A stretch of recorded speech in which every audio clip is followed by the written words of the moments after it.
Yep, welcome to another episode of, there she is, London.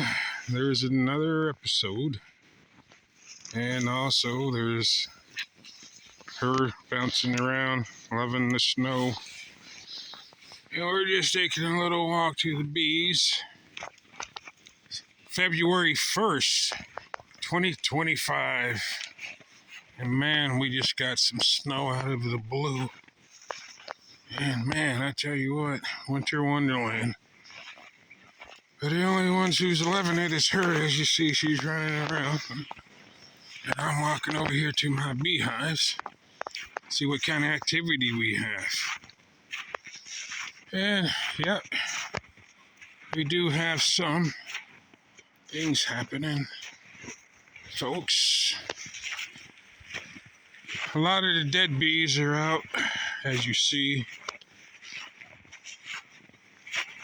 I don't clear the snow off as much.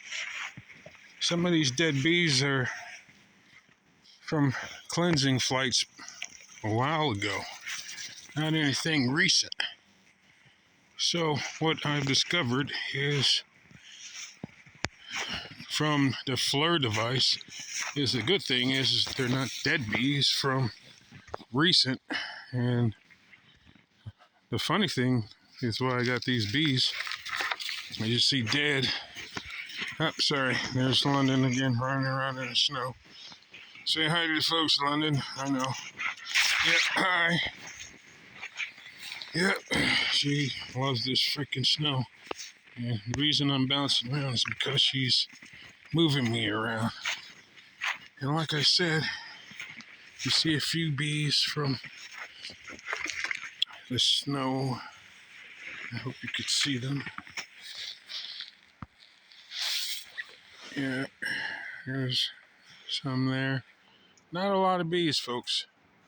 But I know there's some there that are alive. Obviously, if you see dead bees, you kind of gather that we have some alive. So now it's because the temperature got about 30 degrees. Yeah, there she is, spotlighting herself once again. Yeah. So yes, you see the wrap on the hives. The reason I wrap this hive is trying to create thermal regulation because of what I've learned about it and what it does for the honeybees who are good at doing their own thermal regulation versus what we can do for them in a sense. And you'll see my kind of colored tape and that kind of jazz. And it's just because it helps me figure out what works. Hey, there she is running around. Yeah, I just didn't want to get tangled up, and you might see her with a long rope, and that's just because we have other dogs that are around that visit only on the weekends. So yeah, back to that, folks. So yeah, like I said, you see the different colored tape. You also see one hive has a front covered and the other are just open face.